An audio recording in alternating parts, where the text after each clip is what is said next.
Nepotism সব জায়গায় আছে এবং তা বহু যুগ ধরেই আছে। ফেসবুকেও আছে।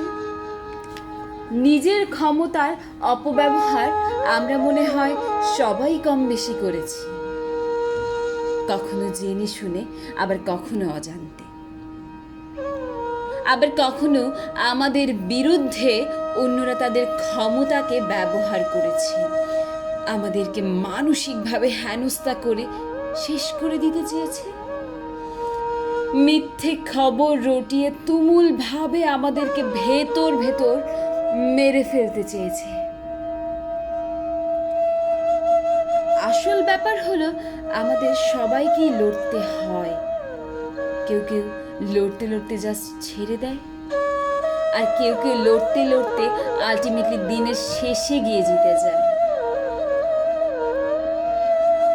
ডিপ্রেশন একটা অসুখ, কাকে কখন কিভাবে গিলে খাবে কেউই বলতে পারে না। চিকিৎসা হলে মানুষ সেরে ওঠে, আর চিকিৎসা না হলে কিংবা মাঝপথে ছেড়ে দিলে অনেকেই সুশান্ত সিং রাজপুতের মতো হারিয়ে যায়।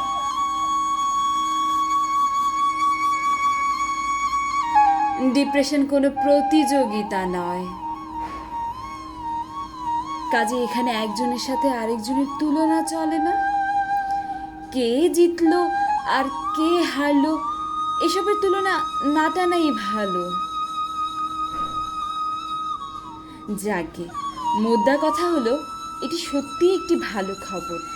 যারা দোষ করেছেন, যারা নিজের ক্ষমতার অপব্যবহার করে অন্য একটা মানুষকে শেষ করে দিতে চেয়েছে, তাদের বিরুদ্ধে আলটিমেটলি মামলা দায়ের করা হয়েছে।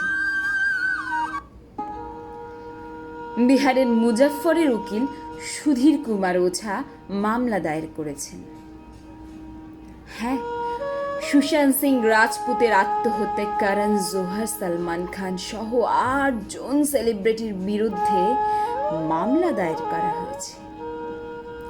যদিও এরকম সহস্র কেস করা হয়, আলটিমেটলি রেজাল্ট কোনোদিন বেরোয় না, কারোরই শাস্তি হয় না। জানি না শেষ পর্যন্ত কি হবে, তবে আশা রাখছি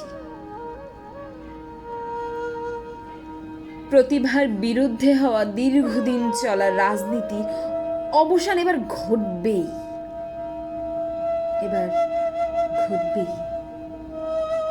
অপেক্ষায় রইলাম আলটিমেট ফলাফলের অপেক্ষা।